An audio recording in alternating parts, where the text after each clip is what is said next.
This is your host, Andrew Fisher, broadcasting Wednesdays from the suburbs of Philadelphia, Pennsylvania, to expose the true and false nature of reality for what it is and what it is not. On the show today, I will be having Kenneth Storch.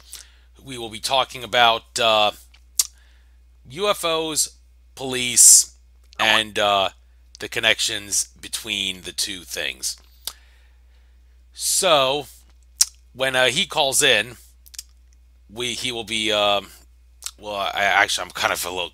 All right, if my Skype recorder isn't on, then that only means we'll be missing the news segment when I do the upload. But for those of you that are listening right now, he'll be calling in 7 minutes. He just said that. And we will start off with the news, courtesy of Alex Jones and Company at InfoWars. As usual, I want to make sure that I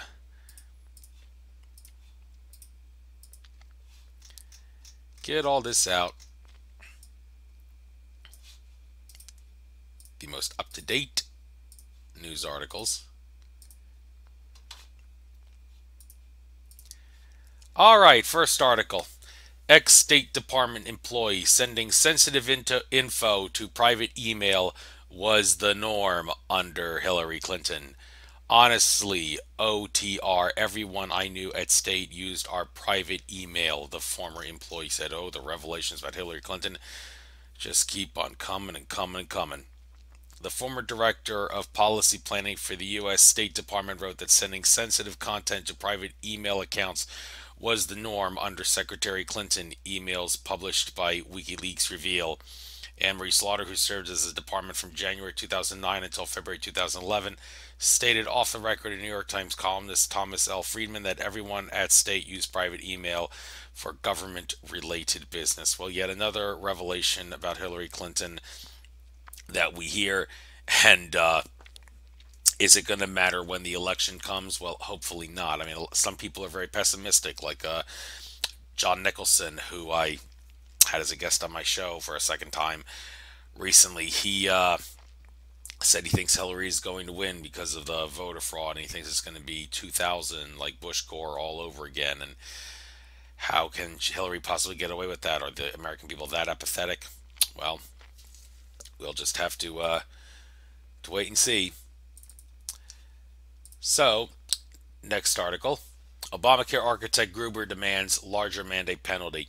Bureaucrat who said stupidity of Americans helped get law passed doubles down. Obamacare architect Jonathan Gruber, the bureaucrat who once bragged that the stupidity of the American people was crucial for passing the health care law in the first place, told CNN that the fix for Obamacare was to impose a larger mandate penalty. So, no surprise about that. You can imagine that they are going to, that people don't want to sign up for Obamacare. They're going to try to pass very strict laws to make sure that they get punished for not complying with it. So, that being said, next article here. Levers of power flushing the vote down the memory hole. Electronic election fraud exposed. Establishment politicians and press are outraged that Trump would question the integrity of their system. They say it undermines public trust in political institutions. Well, Donald Trump knows what he's talking about, and the establishment does not want Donald Trump to get the truth out. They don't want Donald Trump to be president.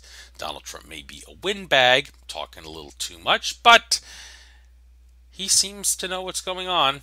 And is he faking some of the bad things he talks about, like his views on eminent domain and banning Muslims and all that? Is he just saying that to make it seem like he's going along to get along, just to maybe have the powers that be not want to assassinate him or something? Well, I don't know. Can't get into his head, can't read his mind like that. But he knows what he's talking about when it comes to voter fraud and electronic voter fraud. By the way, the UFO TV YouTube channel, UFO TV Network, whatever it's called now, it used to be UFO TV Studios, which is, by the way, how I got Kenneth Storch, how I first heard about him.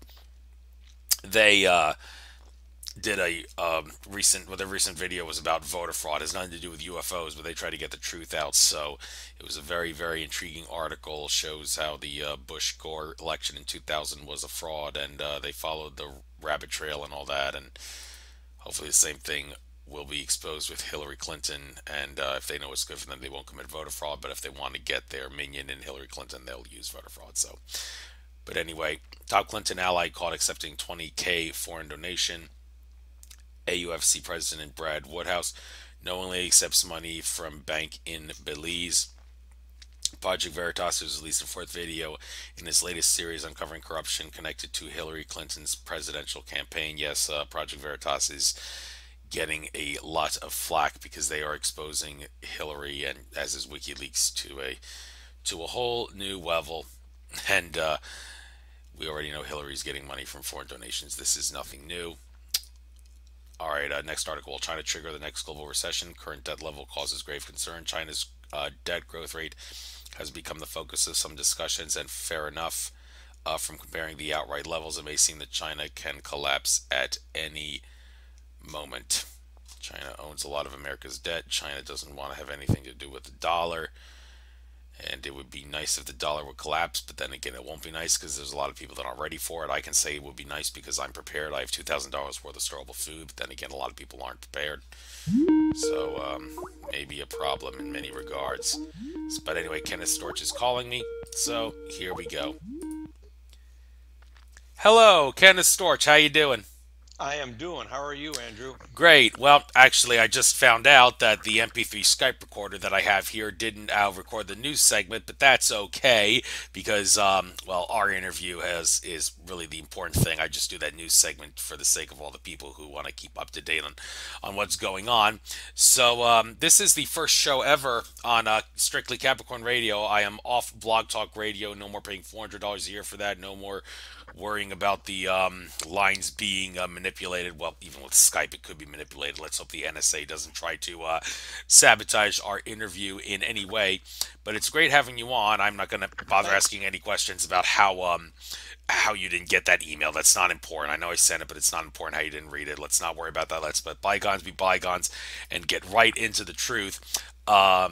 You are, according to this UFO Paranormal Team.com website, an assistant team director, senior investigator, Locust Grove, Oklahoma, a decorated law enforcement officer, been investigating UFO cases for 35 years. Very impressive. Utilizing your unique criminal investigative techniques, law enforcement approach to this issue is dynamic and aggressive, and you've been featured on History Channel, UFO Files, and UFO Hunters. I have no doubt that I have seen you at some point or another because I've seen every episode of UFO Hunters.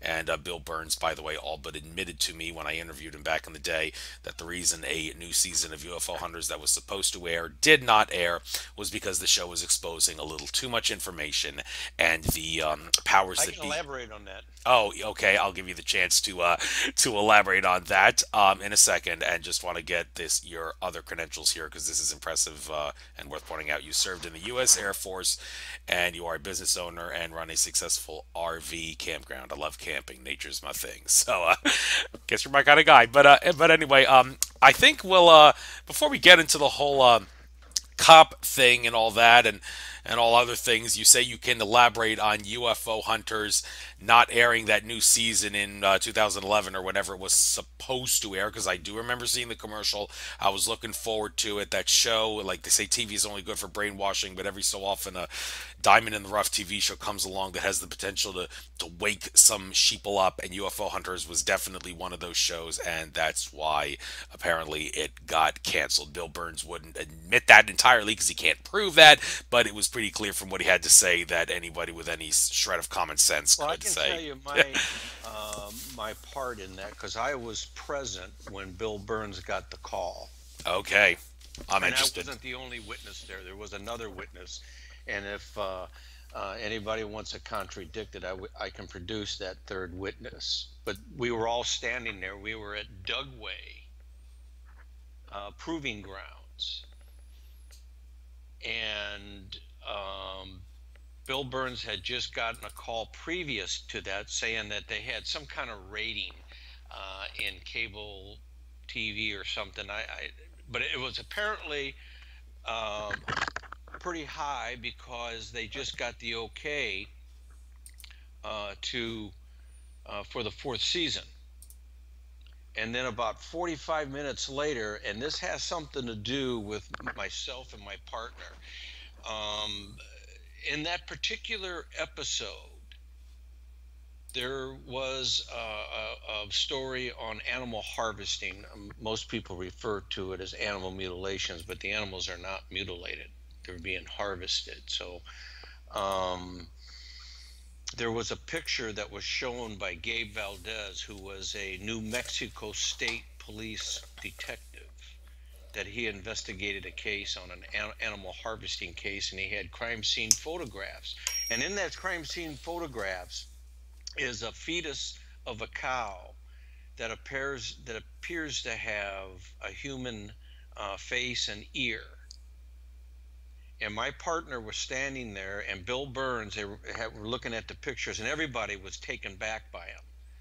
Okay, these were taken by the New Mexico State Police crime scene. It was a animal harvesting that was interrupted. I'm just going to cut to the chase. I won't go into any details about the case per se. But my partner told Bill Burns that you air that, and he said UFO Hunters is going to be finished. And Bill Burns looks at my partner and says, "What do you mean?" He says, "You're getting too close and you're asking too many questions." And my partner looked at me and he goes, "This man and I know we've encountered certain situations before at Dugway." And sure enough, about an hour, maybe an hour and 45 minutes after that first phone call, from the body language of Bill Burns and the tone of the language and the voice, it was obvious that the show was getting canceled, and Bill Burns was not getting a good um, explanation. And after that phone call, we were standing out there in the parking lot, and my partner looks at him and says, "Got canceled, didn't you?" And Bill Burns goes, "Well," he said, "well, I'm not sure yet," and walked away. And my partner looked at me, he goes, "You and I both know that was going to happen." And that's a fact. And the reason why I say that is because in a number of episodes prior to myself and my partner getting involved, UFO hunters exposed some extremely good cases, man, and they backed up um, the story with facts. And it was how do I say this? The UFO hunters, on a number of cases, put a new face. They weren't um, the official version, and initially when the reports came out, painted a totally different story. But when UFO hunters went back and reinvestigated the Trent case, if you're familiar with that, the highway worker, where he took a series of photographs with a Polaroid camera, and all the skeptics says you couldn't do it, and UFO hunters came out and redid the exact same thing that Trent did with his Polaroid camera, using the exact same model and film of that era to show that, yeah, he took 5 photographs, and yes, those are authentic photographs. Thank you very much for giving your 2 cents on that. Yeah. But by the way, I just want to point out because I didn't get to point this out. Listeners who want to tune in, I see I do have someone in the chat room here, Brian Walsh, on CapricornRadio.com. There is a live chat option if anybody wants to look into that and chat during the show. I don't have any options at the moment to have people call in. I'm going to try to work on that with CapricornRadio.com's manager Edward James Swagger to do that. But I say I have 7 people watching now. Hopefully the number will get greater. I'm kind of a newbie to this whole chat thing on YouTube with the show. So if I'm falling a little behind here, just bear with me. I'm sure as I get guests on in the future, it'll work out better. But enough of that. I want to get into, well, we already got into the nitty gritty here with the UFO hunter story. And Bill Burns, yeah, he did talk about that whole thing with the cow. So yeah, that's I'm glad you elaborated on that. That's 2 different sources talking about the same thing. Um, but I guess starting off, I first became really aware of you because I saw that UFO TV Studios YouTube channel presentation you did involving police officers and UFOs. And I guess I'll give you the opportunity here to maybe give an abridged version of that presentation.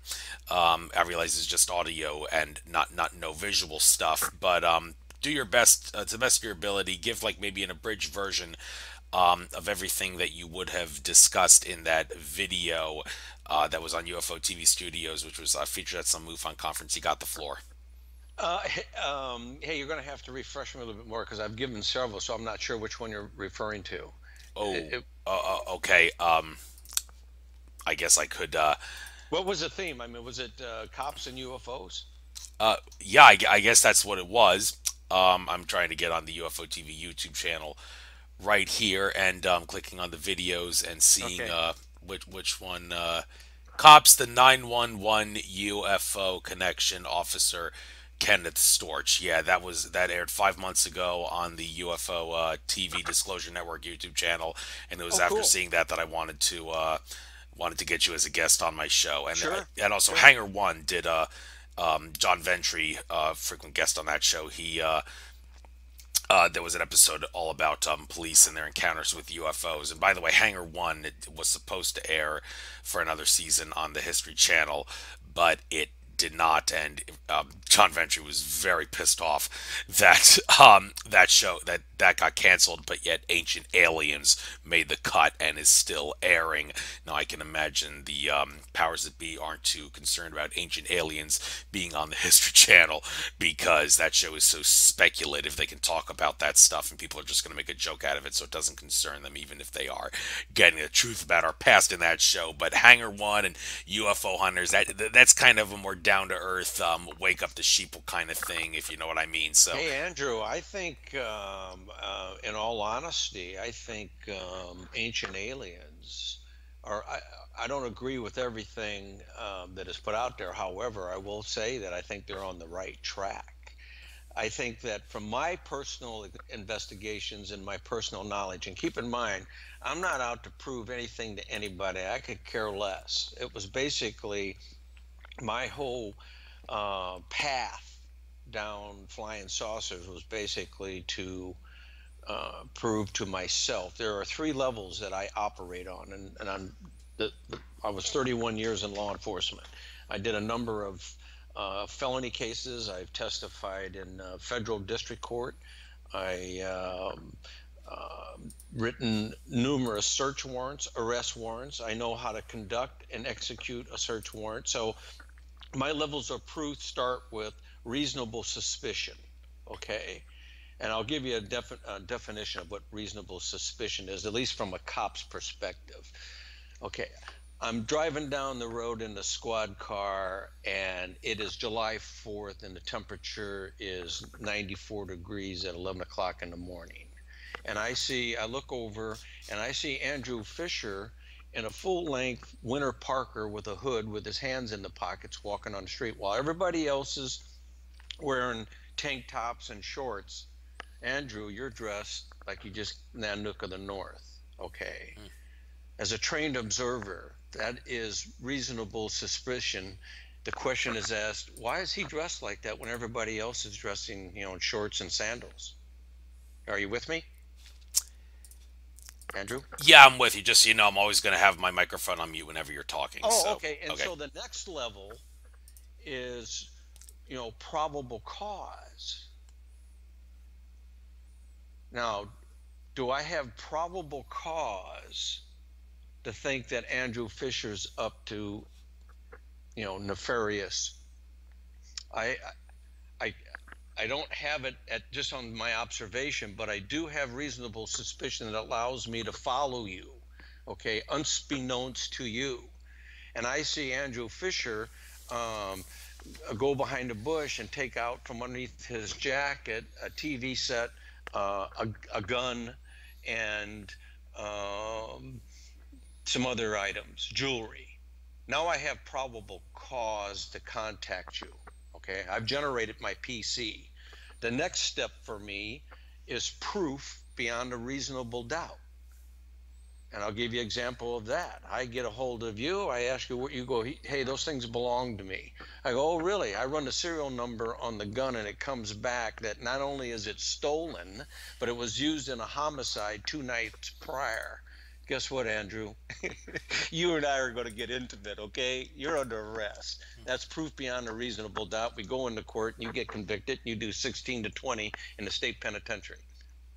Hmm. Those are the standards that I applied to ufology. Hmm. You with me? Yes, yes. That a lot of people don't think about police having to use their work ethic and all that and their work protocols regarding UFOs. But the fact is, a lot of police have encountered UFOs, as evidenced by the presentation you gave and also the Hangar One episode about the matter. And right before we get into, I don't want to really make this a law episode. This is more about UFOs and paranormal. This Oh, interview you is, well, you however, take there, us take us where you want to go. yeah, by all means. There are maybe a few things. Since you mentioned probable cause, the universal definition, well, I shouldn't say universal, but it seems like out of all the definitions that one can give for, okay, well, what is probable cause? It is the best definition one could come up with is as likely as not, meaning that it is as likely that that will be a crime as it is as likely that it will not be a crime. So once you realize that it is as likely as not, then and only then do you have probable cause. Anything less would be reasonable suspicion. From all the years you've been on the job, do you agree or disagree, or can you validate or invalidate that the probable cause means as likely as not is the proper way of looking at it? Probable cause, it boils down to I gave you the three steps, how reasonable suspicion moves up to probable cause. And probable cause is I, as an law enforcement officer, have probable cause to believe that you have committed a crime. Okay. I'm standing there and I'm looking at the gun and the TV and the jewelry on the ground out of the pillowcase behind a bush, dressed like you are. I have generated my probable cause. Okay. I put you in handcuffs at that point, pal. Proof beyond a reasonable doubt comes when I run the goddamn gun and the serial number comes back as a stolen weapon and used in a homicide. Oh, guess what, Andrew? Like I said, we got real intimate. Probable cause is I, as the officer, as the law, enforcing the law, believes I have probable cause to arrest you based upon my reasonable suspicion that generated my probable cause. Proof beyond a reasonable doubt comes after I find your fingerprints on the gun and I run the serial number. I got you, man. I got your DNA. I got you with the stolen goods, and I got you with a gun that was used in a homicide. And of course, you're going to tell me, oh, no, I didn't shoot it. Okay, fine. That's a whole nother story and a whole nother episode. But I got you by the short hairs, pal. And that's all generated from reasonable suspicion to probable cause to proof beyond a reasonable doubt. And so when I sit here on this program and I tell you that I personally, for my own edification and gratification, have proof beyond a reasonable doubt that not only is ET been here, but extraterrestrials continue to come here. And I think that Ancient Aliens has the theme. Like I said, I don't agree with everything. I mean, sometimes they're stretching a little bit, in my opinion, but that's my opinion. Okay, and I would certainly allow them to validate that if it ever arose. But I think the theme that ET's been coming here for a very long time, I believe that. Mm. I think at least one species, Andrew, and at least one species has a vested interest in us. And when I say that, I don't believe there are space brothers that are going to be here, okay, to take care of us. That's not the kind of investment I'm talking about. They're I don't know, the more I go down this road, the more I'm convinced that they really don't give a shit one way or another. Their interest lies in the genetic mutation that our species is continuing to go through. That's why we still have abductions. We're still being genetically modified. We have not evolved fully yet.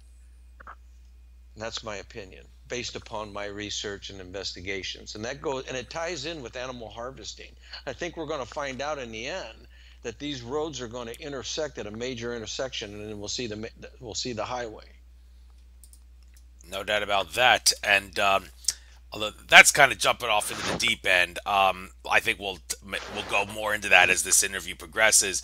But starting off, like I asked you to do this, but then we had to form a basis for this by you explaining reasonable suspicion, probable cause, and I appreciate you doing that.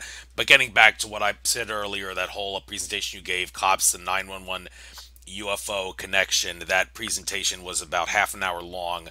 Why don't you give like maybe cut in half or as long as you want to take, but you got the floor either way of that presentation in question that I saw on Well, UFO TV.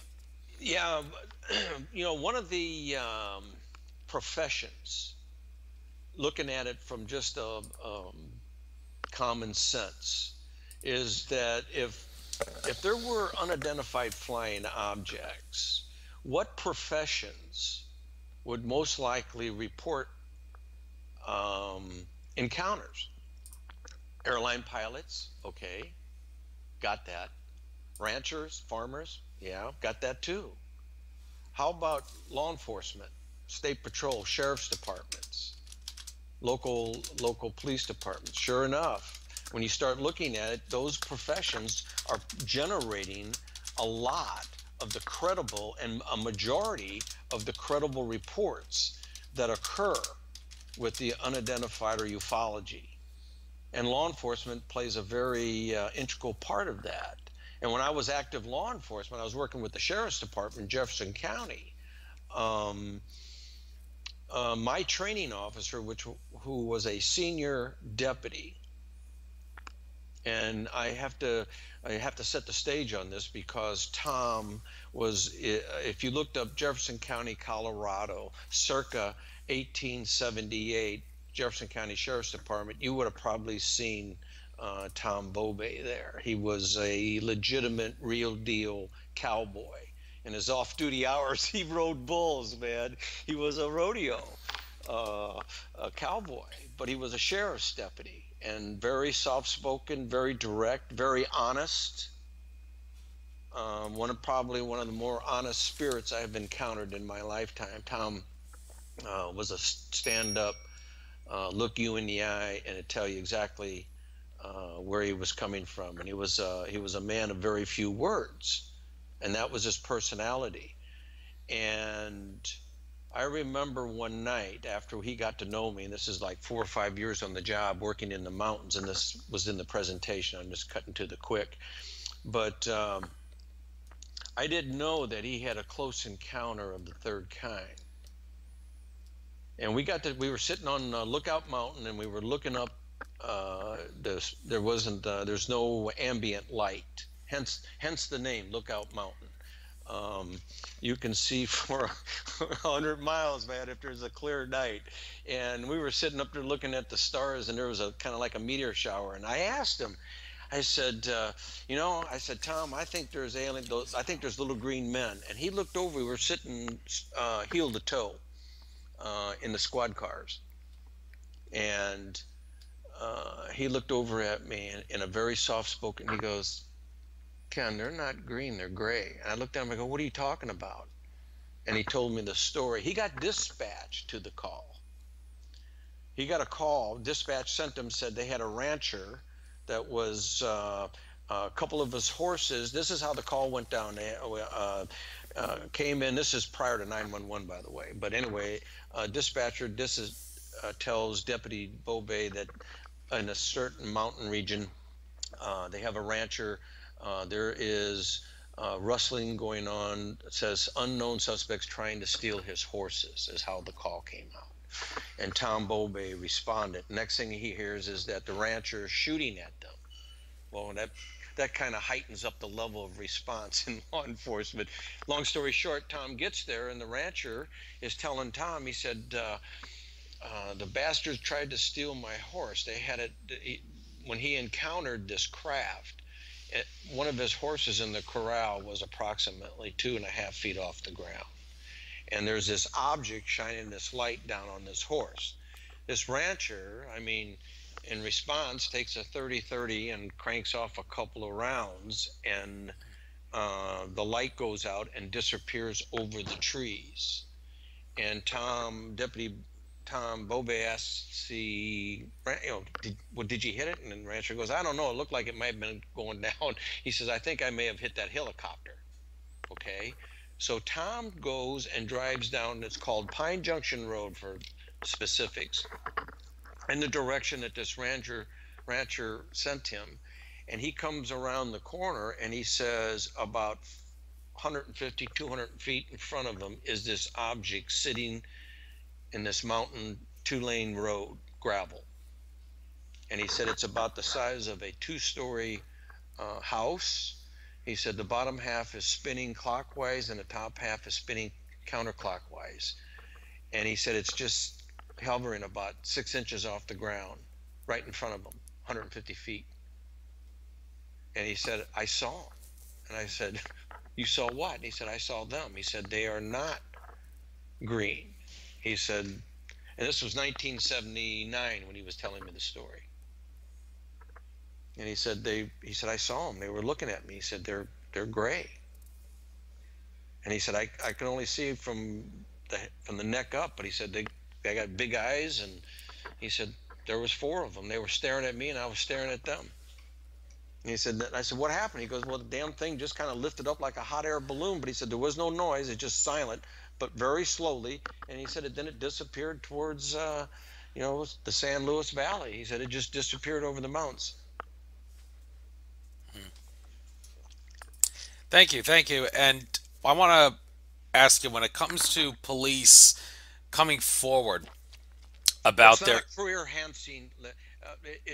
On my part, when I came out of the closet in 1995, the city of Aurora had no idea that in my off time that I was one of the investigators for the Mutual UFO Network. I worked directly under John Schuessler out of the Littleton headquarters.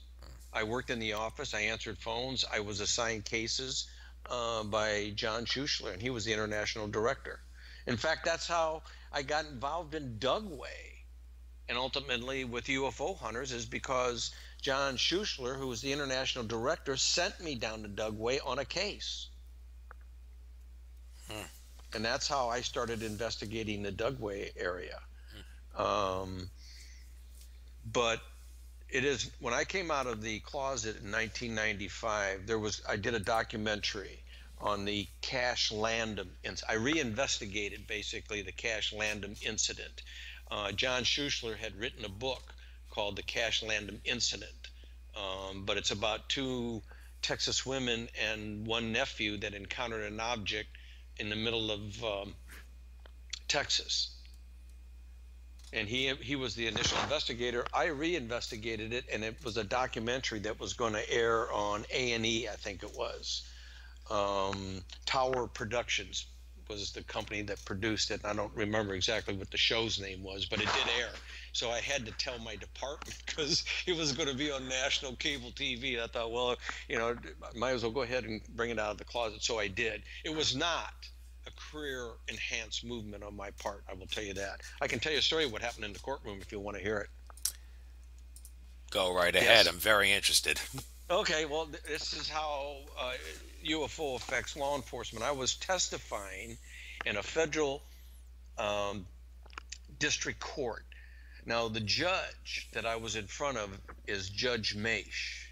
Do you know who he is? Can't say that I do. Okay, well, he's a federal district court judge. He presided over the Timothy McVeigh and the Jerry Nichols case in the Oklahoma City bombing. Judge Maish was the presiding judge. Are you with me? Yeah, and that already raises red flags because Oklahoma bombing got false flag written all over it. So Oh, hey, let me tell you something. Now that you open that door, here's a personal information that goes along with what happened on the Oklahoma. I was active law enforcement. I was in patrol when they blew up the Alpha P Murray building down in Oklahoma City. I was in briefing.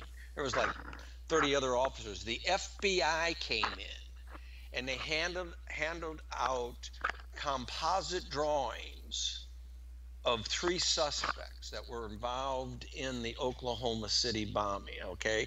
And I can back up everything I'm saying. So I'm not selling wolf tickets. All right, there were 3 composite drawings. 2 of them were spitting images of Timothy McVeigh with the crew cut haircut and Jerry Nichols with the long black hair. Okay, when you look at the composite drawing of McVeigh and Nichols, and I think you can go online and get that now. Okay, well, hey, the common person would have been able to say, hey, that's McVeigh and that's Jerry Nichols.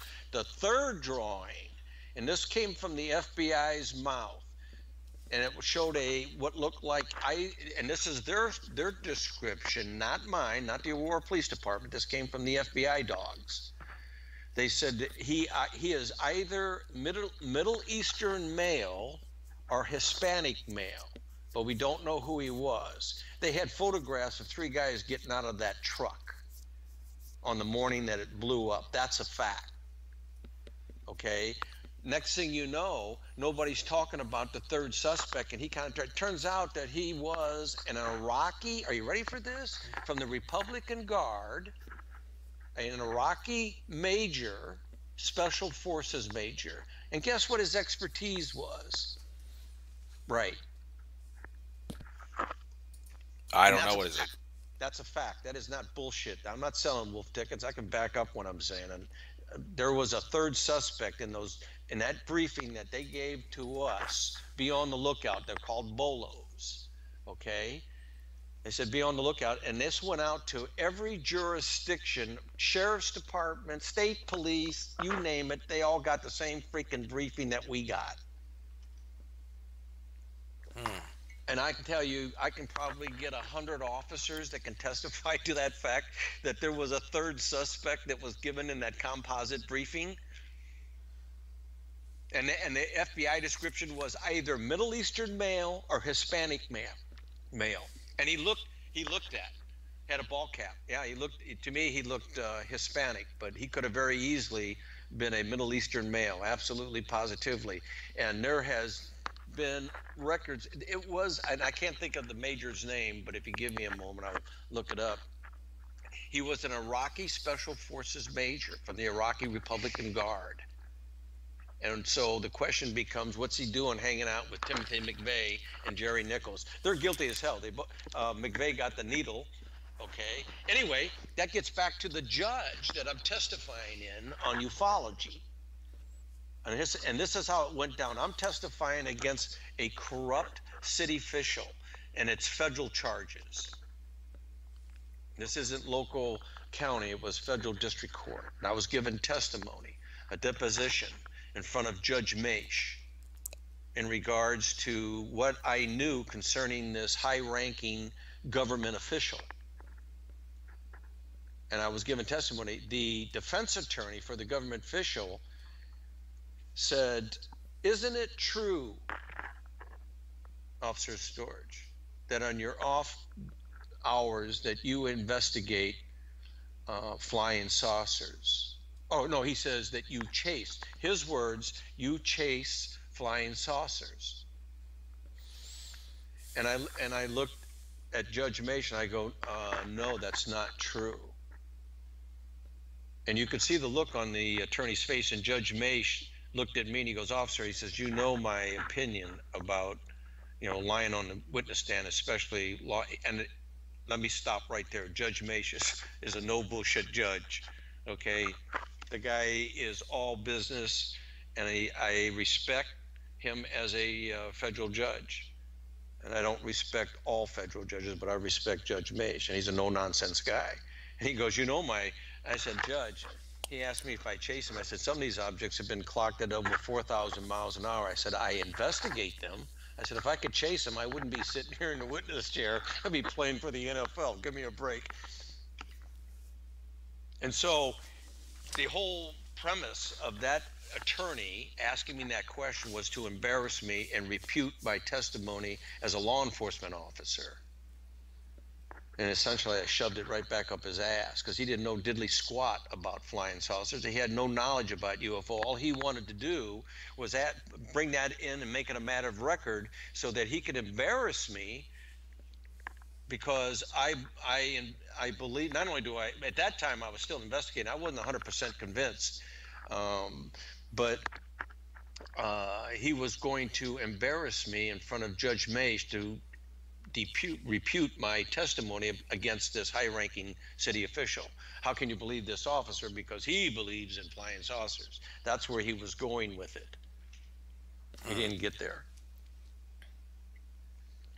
I continued to testify, and my testimony actually brought down this government official in the story. Cool. And in regards to other officers who want to either speak out or not, we all know what happens to pilots who attempt to talk about their experiences with flying saucers and UFOs up in the air. Bad things happen to pilots who talk about that. They lose their jobs. Is that generally how what happens to police, or because police are supposed to like make a record of anything that's out of the ordinary, I would think maybe they're a little more tolerant of it than they would be pilots and some other people talking about No, this stuff. not at all. Really? No, what now among the men and women I work with when I was active law enforcement, um, had no issue. In fact, it was more officers came up to me, and this was on the department, and told me what they had encountered while on patrol. And there was something. It was interesting because by the time that information came forward, and keep in mind these guys and gals they didn't have anyone to go tell. They couldn't. They're driving like this one incident. He comes up over the hill, and it was Christmas Eve, and this officer comes up over the hill. There was a little to give you a topography of the layout. It's kind of like open prairie, but there's if you've been out to Colorado, then you'll understand what I'm saying. A lot of sagebrush, but there's a lot of valleys and stuff as you drive these back roads, where these back roads go down into REOs and canyons and stuff like that. Well, anyway, this particular officer was out east of town, and there was a wide open prairie environment, had a 2-lane blacktop road, and it dipped down when it went across this creek. And at that time of the year, the creek is dry. There's no water running through it. And as he came up the other side, he goes, "Ken," he said, "I saw it." And I go, "What'd you see?" He goes, "God damn it." He said, "It was a flying saucer." And he said, "It was just about 6 inches off the ground." And he said, I go, "How big was it?" And he goes, "Oh," he said, "probably, the size of a 2-story house." Described the exact same craft that Tom Bowbay had seen back in 1976 when that incident occurred. And here's an officer telling me that something had happened in 1990, okay, while he was on patrol. But he didn't make a report on it. Okay, I mean, it's like, are you nuts? He goes, "I saw what happened to you," and I took a lot of flack from the administration, but they were really reluctant to move against me. I finished out. I mean, I made Officer of the Year. It says decorated. Yeah, I been in a number of shoot don't shoot situations. I was on the SWAT team. Like I said, I wrote and executed search and arrest warrants. I took people to jail at gunpoint. All right, and so my credibility was at stake because I came out of the closet, and I took a lot of heat as a result of it. But well, you can read my personnel file and what my supervisor said about me as far as a law enforcement officer goes, and trustworthiness and honesty. And in case you haven't picked up on it, and your listeners, I'm to the point. You ask me a question, I'll go right there. You want to know my opinion? I tell you it's my opinion, and if I can tell you that I can prove it, then it's based upon the 3 levels of proof that I gave you at the beginning of the show, and that's where I back it up. You got prove me wrong, show me where I'm wrong, and then I'll back down. Okay, I say, yeah, you're right, I'm wrong. I have no problem with that, but you're going to have to bring it. And I can. Are you familiar with Operation Identification? I'm sure I've heard that somewhere. Well, let me tell you something. Anybody that tells you, Andrew, and I don't give a rat's ass if it's a professor. I've had this argument with PhDs piled higher and deeper, MSs with more of the same, okay, and BS degrees. I've got one myself. And so when you hear this phrase, well, there's no scientific proof that UFOs exist. Either they don't know what the hell they're talking about, or it's an out and out lie. And I'll steer you in the direction of Operation Identification. It was performed by the professor, PhD. He was head of the lab of physics of a major university.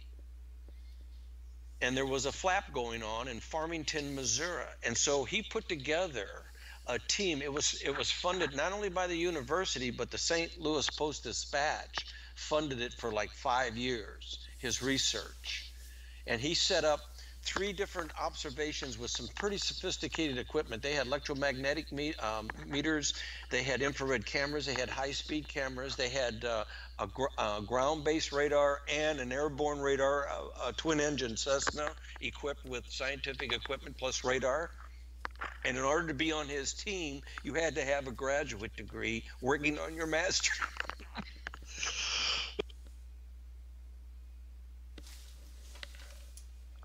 Sorry about that. I swallowed my Jack Daniels wrong. Um, Take time to collect yourself. It's okay. Hey, yeah, and so back, and it was done by Professor Harley Rutledge.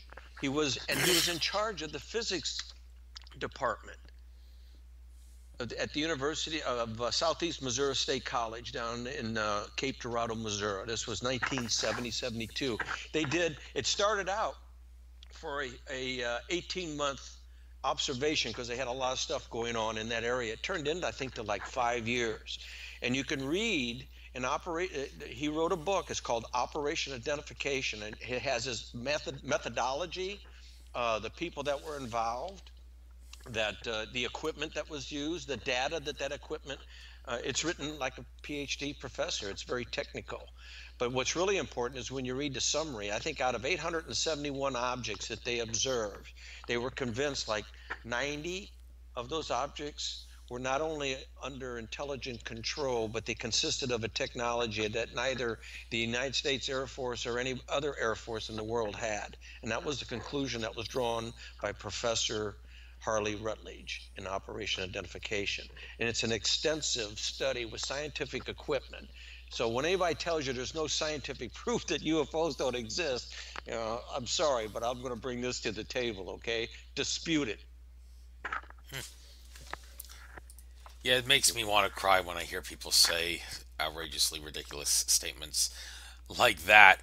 But since you were a member of the Air Force, I think just so people don't get confused about what they see, maybe you could clarify some of this because there's a couple shows like UFO and I think we UFO Files did an episode of this, not UFO Hunters, UFO Files, real UFOs, where they talked about real aircraft that one could see and misconstrue for a UFO. And since you were in the Air Force, I think I should take some time to give you the chance to maybe talk about some craft that maybe people see up in the sky every so often, and just so the people don't get all crazy. Oh my God, I saw a UFO. I deserve a lot of fame for this. Well, no, you just saw either an Air Force craft or some other craft that could easily be misconstrued as a UFO. So, being in the air, having been in the Air Force, could you maybe enlighten some people on what maybe percentage of UFOs up there are actual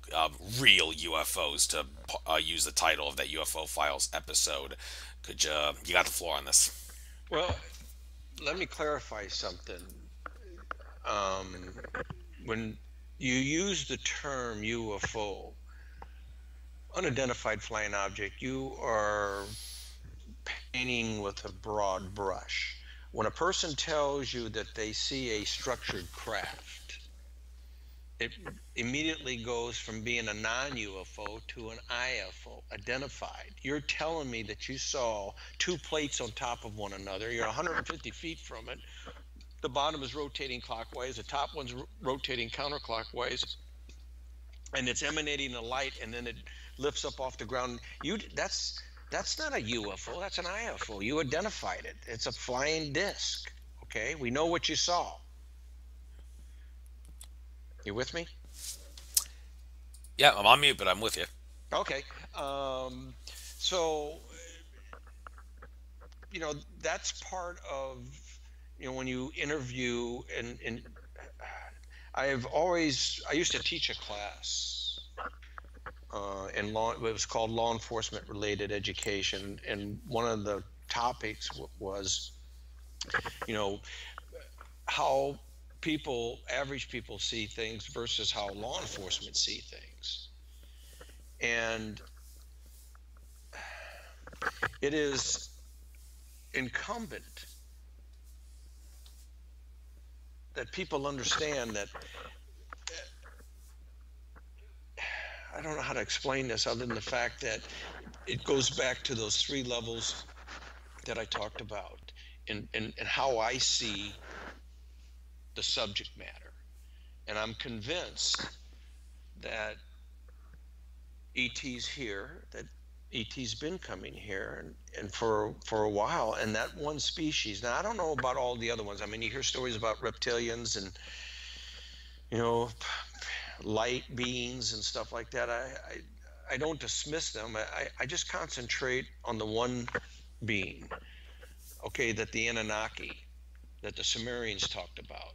And I think that's who we're dealing with. I think the race of beings that's coming here is the Anunnaki. They have a vested interest in us. I don't think they're our space brothers by any stretch of the imagination, but they've put time, effort, and resources into us as a species, and we're still evolving. We are there's no matter how technologically advanced they still have to follow basic laws of physics and basic laws of biology. And so if you are mutating a species, then it has to be done in incremental steps if you're going to achieve the final goal, whatever that may be.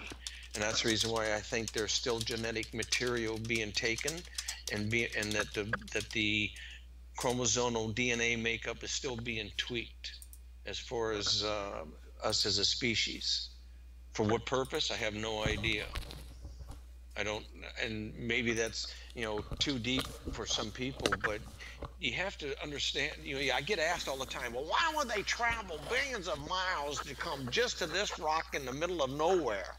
Well, first of all, we don't know what the motive is, and what makes you think they've come billions of light years away?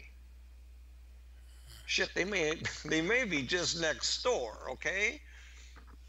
Hmm. I mean, where's the best place to hide? Right across from the police station, Hmm. out in the open. Interesting point. And since you mentioned the Anunnaki, I think there's a couple of things I'd like to point out. Some shocking revelations might make some people's hair turn white. But first of all, maybe I'll get your take on this as well. I want to point out that Akashic Records reader Andrew Bartzis, who I frequently use as a source on my show because I say his ability to read the Akashic Records is maybe the best source of information out there, because if the Akashic Records say it, then, well, it's got to be true. He pointed out that the Anunnaki, the Sumerian Anunnaki that Zechariah Sitchin talked about, they have actually been locked out of our reality and are no longer influencing us on Earth. And if that wasn't shocking enough, even more shocking, I was at a conference this past weekend down in the Tucson, Arizona area. Mark Kimmel was one of the speakers at that conference.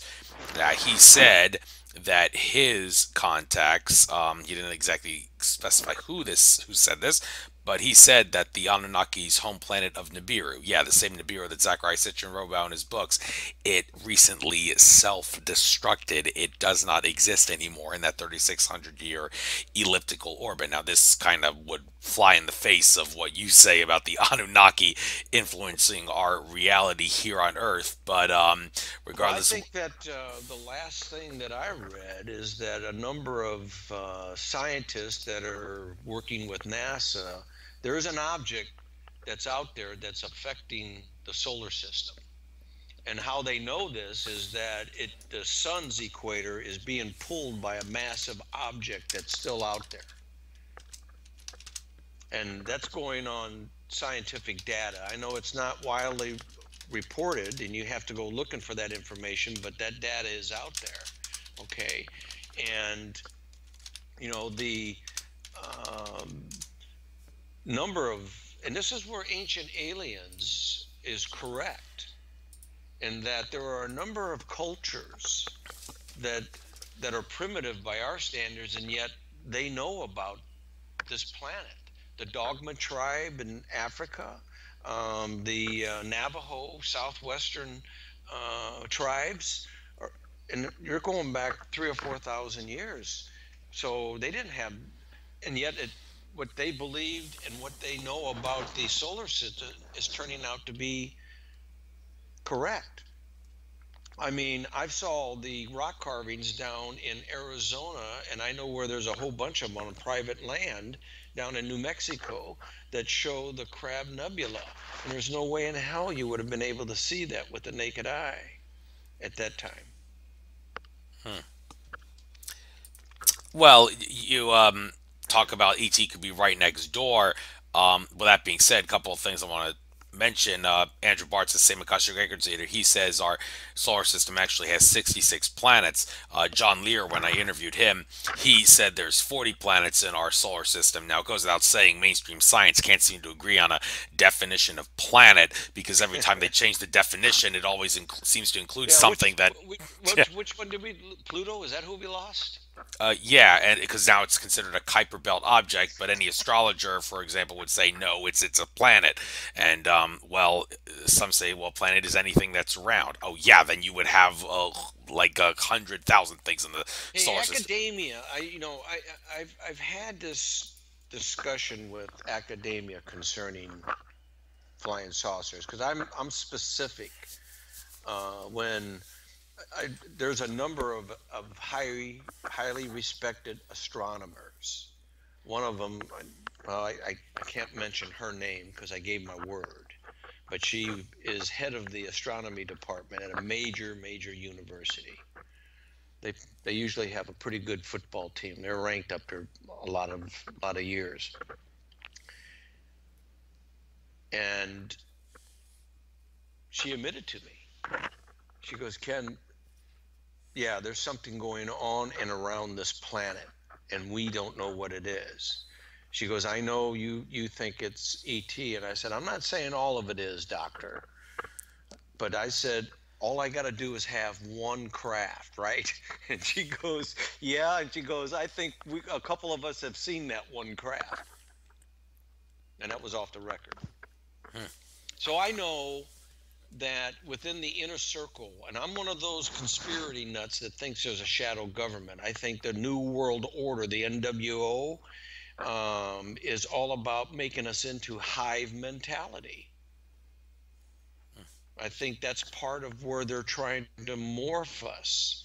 Like I said, I don't think this goddamn ET is our space brothers by any stretch of the imagination, but they created a species and they are manipulating it, us. Hmm. No, no, there's no question about that, but I know you mentioned earlier that yeah, there's other species out there, reptilians, insectoids, greys, whatever you want to call them. You don't really get too much into that, but some people would hear that and say, okay, well, are you out of your mind? I mean, at the very least, you have to say, okay, there's gray aliens out there. I mean, Linda Moulton Howe, for example, I had her on my show. She says all the like cattle mutilations, for example, whenever there's an ET involved with a cattle mutilation, it's a gray alien. And it seems like that's the only one. Now, there's a lot of debates as to whether or not the Greys are working for some higher power ET group like reptilians, but that's kind of out of the realm of this interview. My point is to hear you say, okay, it's just the Anunnaki. Well, no, even the Sumerians depictions had some, I believe, gray alien depictions. And Zachariah Sitchin, I saw an interview that he gave. He said, I don't believe the Anunnaki are related genetically in any way to the Greys, but yeah, I'm willing to say there's Hey, definitely, Andrew, yeah. you want me to give you? Stitching is not my source of information. I'm going to give you a name, Okay, and then I'll give you this gentleman's credentials, and then you go and watch his videos. His name is Mauro, and it's Mauro Bellino, Biglino. He was hired by the Vatican in Rome to translate the ancient texts, the clay tablets. He's like one of 20 in the world that's recognized as, he's a linguist, and he's like one of 20 in the world recognized in the Sumerian writings and the clay tablets. He's a devout Catholic. And the reason why I know, I've interviewed this man personally, one on one, I think 3 times now. He got fired after 12 years because what he was translating was contradicting to what the Church of England and the Catholic Church was in Rome was putting out. First of all, and I'm baptized Lutheran, okay?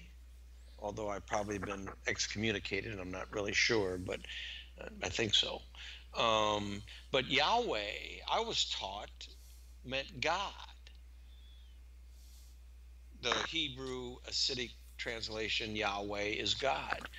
Well, that's incorrect, because the actual translation in the clay tablets, and this is by Mauro Bellino, okay, this man, he didn't know anything about ET or UFOs. His specialty was language. He speaks 7 different languages. He's a linguist, and he's a translator, and he's recognized as one of the ancient one of the translators of the ancient text. That's why the Vatican hired him. 12 years later, he gets fired because, and I'm giving you one example. You'll have to go to his site. He's got a series of speeches that he gives. Very interesting, very telling, very revealing about what he found. And the translation from the clay tablets, Yahweh is plural, not singular. And Yahweh refers to a tribe of the Anunnaki. Just like if you say earthlings are humans, you've got all kinds of branches that go off. I mean, you've got African American, you got Caucasian, I mean, you got Indian, you got this, got that, whatever, Chinese. So Yahweh is one of the tribes of the Anunnaki.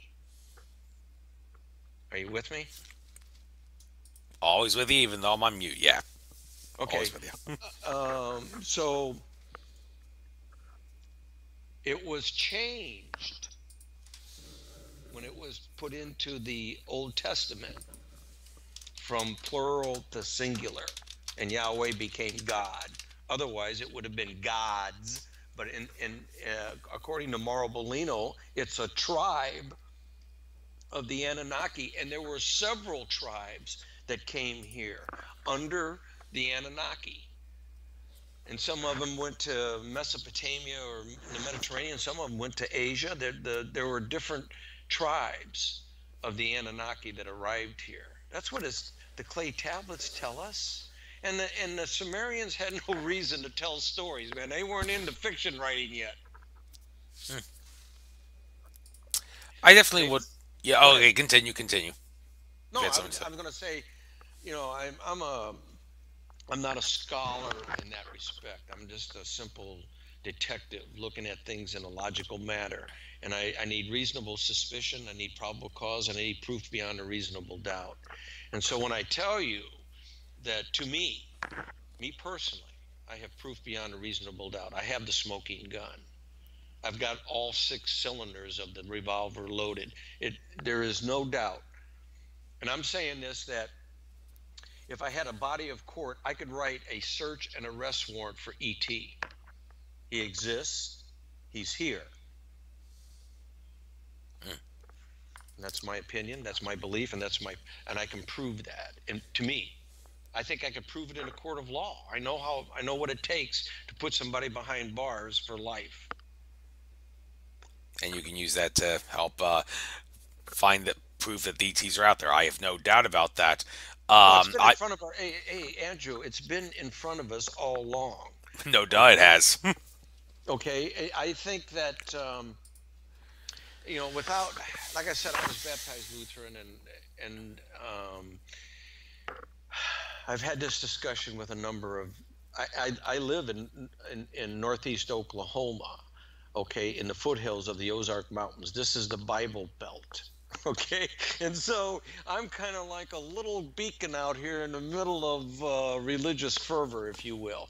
I do not disrespect any person's religion, by the way. Your belief is your belief, and I think that under the Constitution, we have freedom of religion. You can believe any damn thing you want to believe, as long as you're not putting a gun to my head trying to force me to make that belief. Well said. Freedom of religion is a critical aspect of freedom, no question. Even though I personally don't believe in taking up a religion as a good idea, because from Oh, what me my neither. research says, it's brainwashing and consciousness suppression at of. Andrew, they're cults. They're cults, just like any other cults. They have religious ceremonies, they have mumbo jumbos, they have the secret handshake. All religions have that, okay? And it's a cult. And it is also a very easy way to keep the world population divided. And I am by no means a new world order or one world government. I wouldn't have any problem with one world government as long as it was based upon our Constitution and our Bill of Rights. Yeah, like a council of elders kind of thing might not be such a bad idea if you're talking about one world government. People have raised that possibility. But since you mentioned that your source for like Anunnaki research and all, definitely look into that because I'm into this too. However, I do think that Sitchin is certainly a worthy source with his first three books anyway, because Oh, um, I think he was on the right trail. yeah, I don't make no mistake. He may. I don't know that I. Once again, I'm a skeptic by nature, and I would, if I had to define myself and my personality and how I see the world, I'm an objective skeptic. Okay, I'm objective about what I hear, what I see, but I'm still skeptical of, what does the old adage believe? Nothing that you hear, very little about what you read, okay, because you can be deceived. But without being paranoid about that, you have to look at the evidence. You have to be objective about what is being said. You have to be objective about what you read, and you look at the evidence. Is it backed up by physical evidence? Is it backed up by eyewitness testimony? Is it backed up by, you know, um, any other biological traces? Anything that impacted with, the person or the object or the ground or whatever? You know, there's an excellent case involving a sheriff's department down in Louisiana where a train hit an unidentified object, and the conductor reported it, and the sheriff's department investigated, and the train actually hit something at 65 miles an hour going through Kentucky, okay, impacted an object. Have no idea what it was. So therefore you have to rely on what the engineer saw and what he told the sheriff's department, and that it was a small disc about the size of a one-car garage, and it was sitting on the tracks, or at least he thought it was.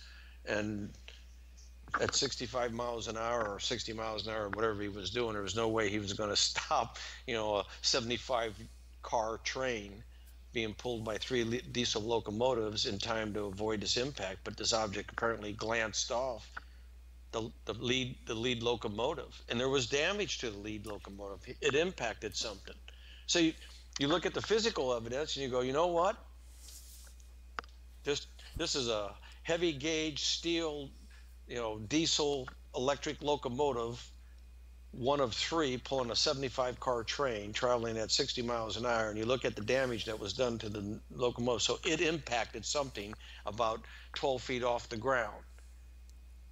Then you go to the engineer that was in the lead engine, and you have to believe what he's telling you, okay? Because there's physical proof that the goddamn engine collided with something, and he's telling you, I don't know what the hell it was. I'm telling you, it was disc shape. It was about the size of a one-car garage, brilliantly lit gunmetal gray, and it glanced off the lead engine of the locomotive. and the locomotive didn't derail. Interesting. Nope, Okay. nope, nope. Because a lot of train collisions, train collision happened not too far from where I live back in 1921. Two trains collided, and the wreck was a total disaster. Of course, back then the trains were made of wood, and that caused it to turn into an inferno. And then they realized, Yeah, okay, I maybe think I read about that. It was one of the great train disasters of all in time. Brynathan, it was in Brynathan, and Yeah, yeah, and they decided, okay, let's never make trains out of wood again, the train cars, because that's a stupid idea, because you're asking to turn a simple train wreck into a raging inferno if you do that. So they decided to make metal cars after that. But anyway, we're digressing. I want to talk about MUFON for a moment.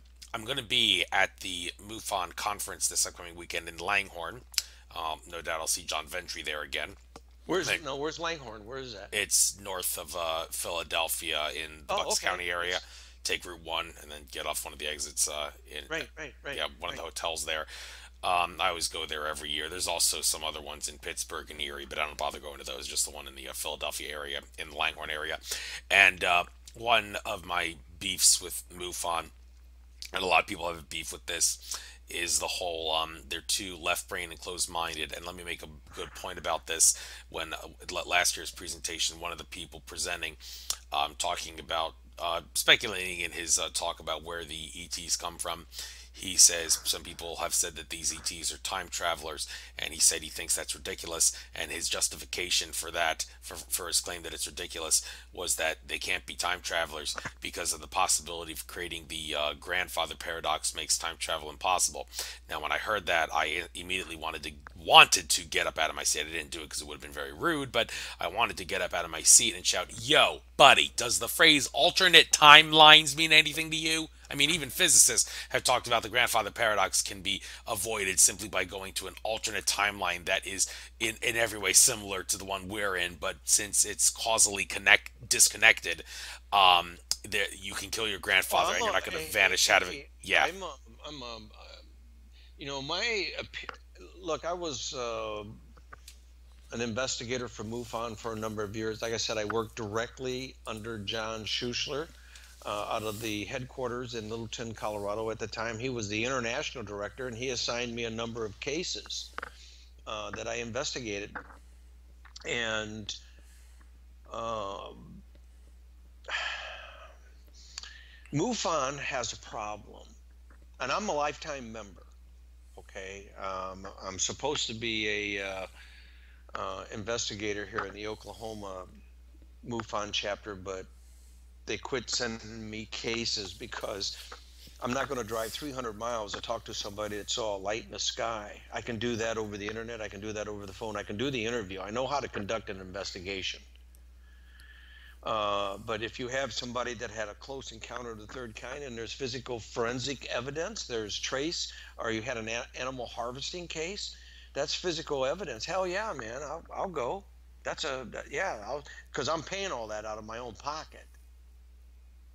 So, I get to, as far as I'm concerned, I'm the chief investigator. I get to select whether or not I'm going to spend my resources going out to talk to somebody. And I don't mean to belittle anybody that sees a strange light in the sky. That's not what I'm saying.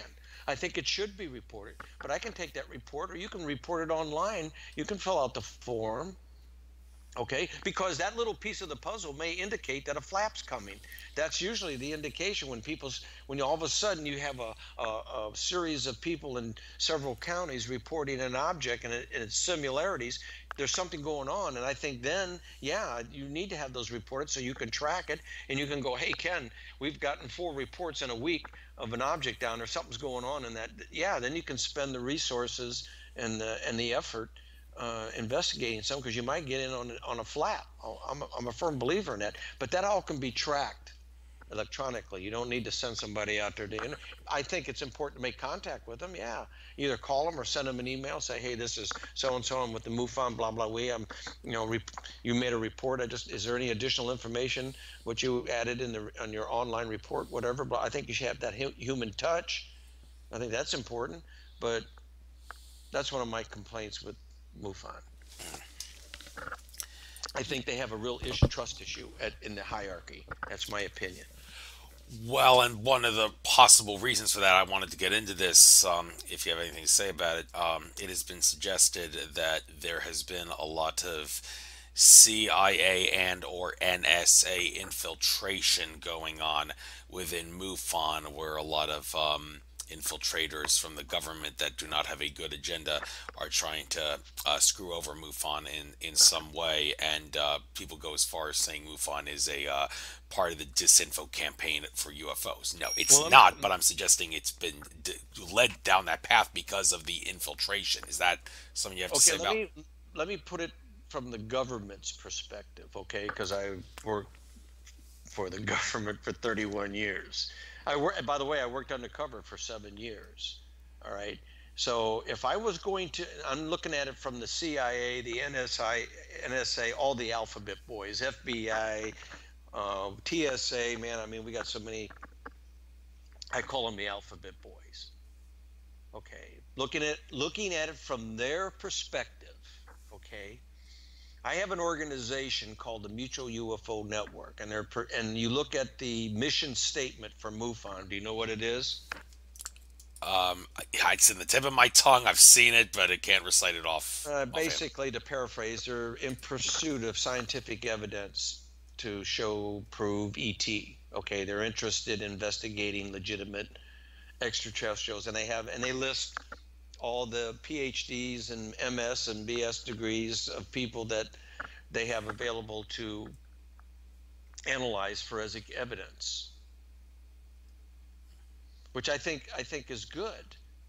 Okay, but I'm looking at it from the perspective of the alphabet boys. Okay, now keep in mind, Project Blue Book has been suspended. The government has says, hey, we no longer do that, even though that's an out and out lie. They do. So you have a civilian organization out here where the public and can turn to report their sightings, especially the really good ones. Why wouldn't you not infiltrate that organization to keep at least a pulse on what the public reporting to a civilian organization that you too are investigating and continue to do so, only under a black ops budget or in a clandestine situation? Why wouldn't you infiltrate? Hey, why wouldn't you infiltrate the news media? Why wouldn't you have your people, infiltrate all of those communication, private sector, independent organizations? You'd be a fool not to. I mean, if I was in charge, I certainly would do that. I want my people in there on MUFON. I want to know what is being reported. What are the really good cases? Can I siphon off those cases? Absolutely. I think there's a real integrity issue. I think they call it, they've been compromised. Let's put it that way. And I'll tell you who was one of the compromisers: Bigelow. Okay. Bigelow. Okay, Bigelow. Why don't you elaborate on that? Well, Bigelow is a multi-billionaire. He made his money in real estate, but he has Bigelow Aerospace Industries. You, your listeners and yourself, you can just type in Bigelow and it'll take you to, you can see what I'm talking about. But he bought into MUFON. He paid them X number of dollars. You can go to the Oklahoma UFO Paranormal, and there's a link that'll take you to where um, there was an investigation going on MUFON by a certain individual.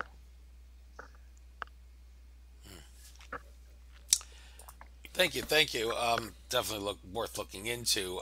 But some of the claims about government not being interested in UFOs or not researching it, but yet there's flat out things that contradict that. At the conference that I was at this past weekend in Tucson, they showed a video as a tribute to Bob Dean, and Bob Dean he can relate to not be excuse me can relate to not being able to get a job because of an interest in UFOs and all that. And he said that there is some sort of a firefighter's manual, which actually talks about how firefighters are supposed to deal with the UFO issue. Do you know anything about this? And if you do, Do you have anything to say about it? Why would the firefighters in their like official manual that like every firefighter in America would get have some sort of a this is the protocol you follow if you're dealing with UFOs? Any comments?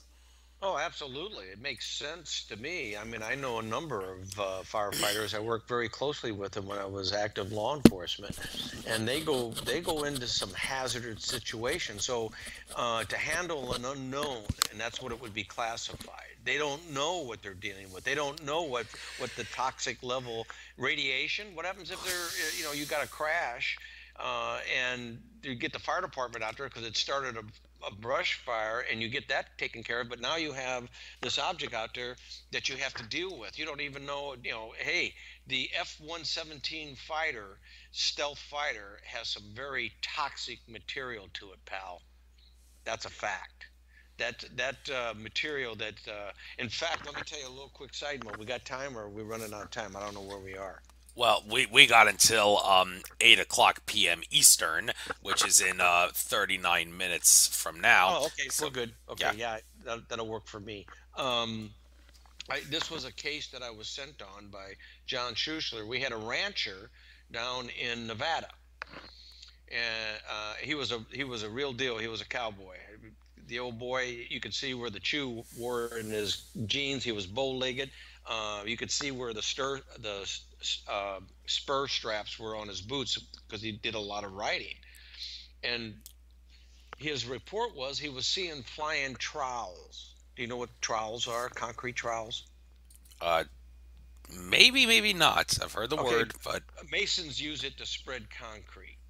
Got a handle, and then it's triangular shape, comes to a point. Um, um, Hold on a second. Okay. Masons use it, bricklayers use it. It's a trowel, a concrete trowel.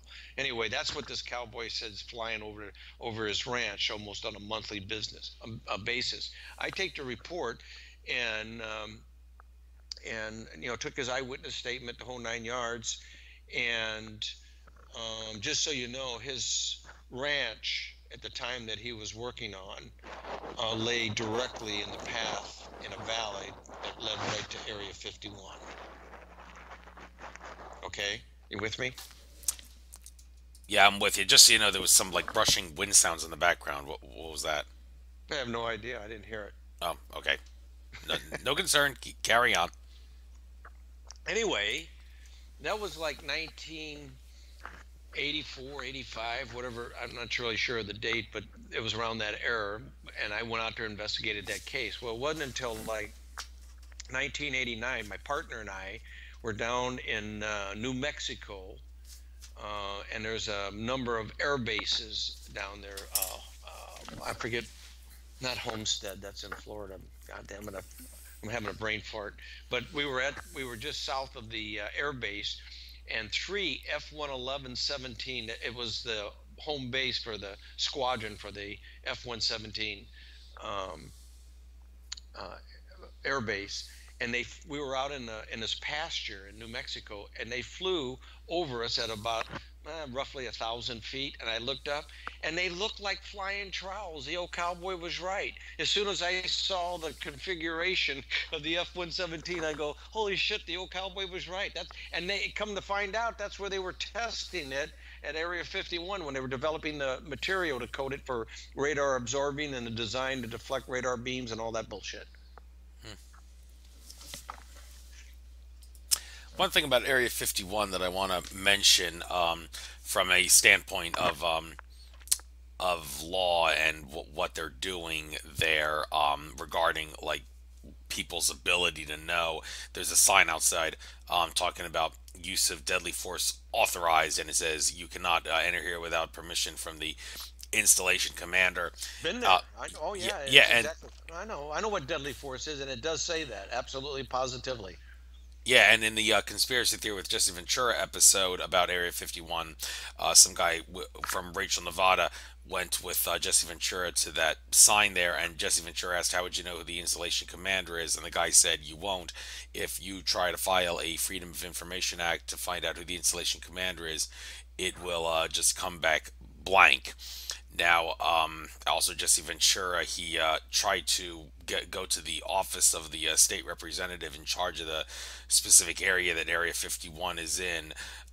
He actually asked, like, the secretary for that person, okay, since how is it legal for you guys to authorize, as if you actually have the authority to do that, but authorize deadly force on land like that? And the guy would not answer him, and he wanted to have a meeting with the representative, but there was no meeting. And he actually flat out said in the episode, Area 51 is above the law. Now, how are they getting away with this? Well, the short answer is because people are apathetic and don't want to raise hell about this. I mean, Richard Dolan has brought up the possibility of having a million-man march on Area 51, and if we were to do that, I can guarantee you I'd be more than happy to be one of the people at the very front of the march to storm in there, and I don't think I'd have to worry about them killing me, because I seriously doubt they're going to want to shoot me or anybody else when there's literally a million people behind me. But aside from apathy from the general public and not willingness to do a million-man march, how are they able to get away with authorizing legal force that they don't have authority to do, and also filing giving blank Freedom of Information Acts regarding the installation commander and all the other things that Jesse Ventura says makes them above the law? Any theories or hunches on that? Well, let me tell you what happened at UFO Hunters. We're at the entrance to Dugway. We're in a private church lot. Bill Burns and the other two guys were with him. My partner and I were there, all camera crew, sound people, and everything else. And we're standing there, and they're setting up their equipment. And we looked at Burns and said, "You're not doing the interview here, are you?" And he goes, "Yeah." And I said, "Bill, they're not going to let you do it." He goes, "We're on private property." He goes, "We got signed permission. Excuse me, we got signed permission from the Church of Latter-day Saints to be on their property to do this filming, and we want the entrance in the Dugway, which is in Utah. In the background, it's about 3 miles away. Man, not that far, maybe a mile and a half. Okay." They're setting up the camera, and hey, this is all on tape. Okay, and I was wired with the mic, and so there's audio. So they UFO Hunters has a rough copy of this, and you can hear me because they played it back on the camera for me.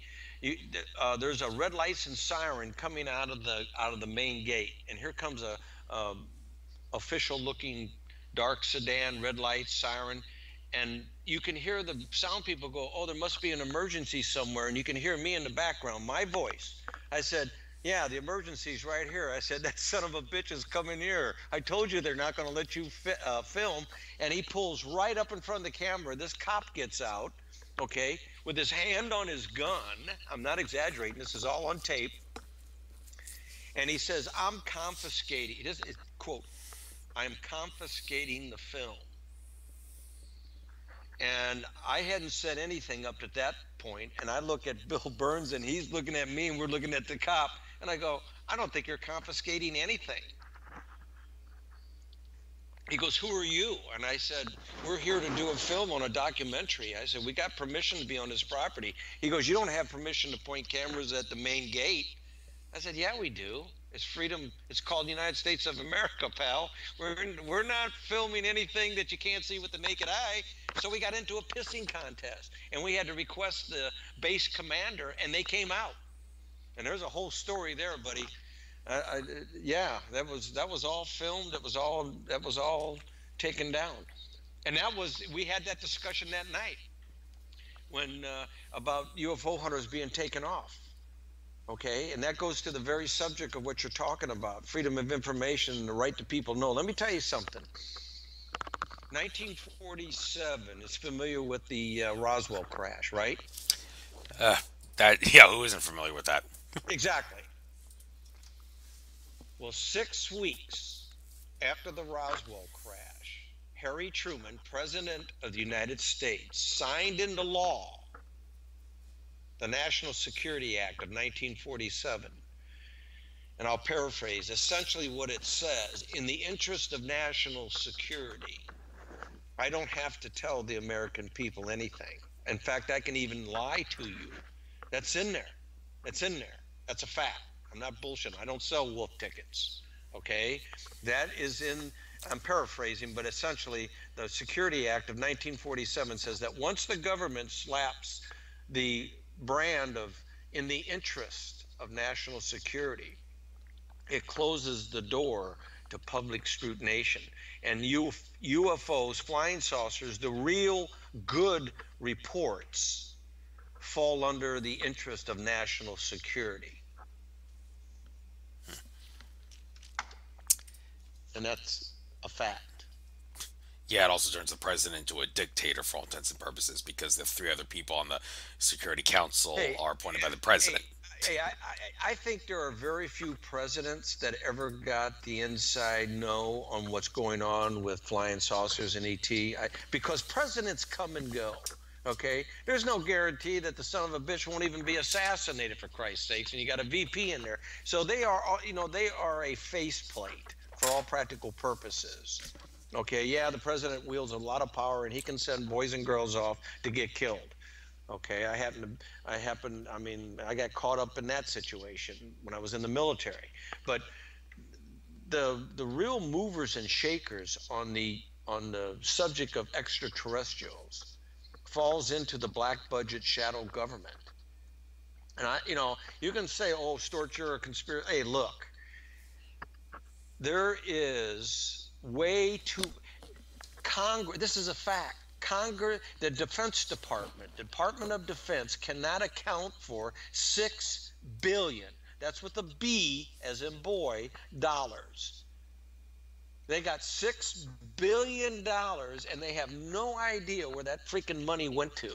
And that's Don't a you mean fact. trillion? Don't you mean trillion? I remember Donald Rumsfeld saying trillion in Well, the. that's if you add up the entire. The State Department has $6 billion that they can't account for. You add up all the government agencies, DARPA, EPA.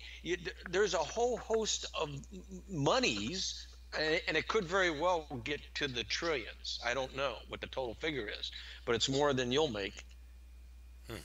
And there's no accountability. Well, where did that money go? Okay, here's a fact. Senator Barry Goldwater was a senator from Arizona. He ran for president, didn't make it, but he was the chairman, the lead dog on the Joint Chiefs of Staff Senate Committee, Armed Forces Committee, I think it was called back then. And when he asked the CIA what their budget was, they didn't tell him. They couldn't. They said he wasn't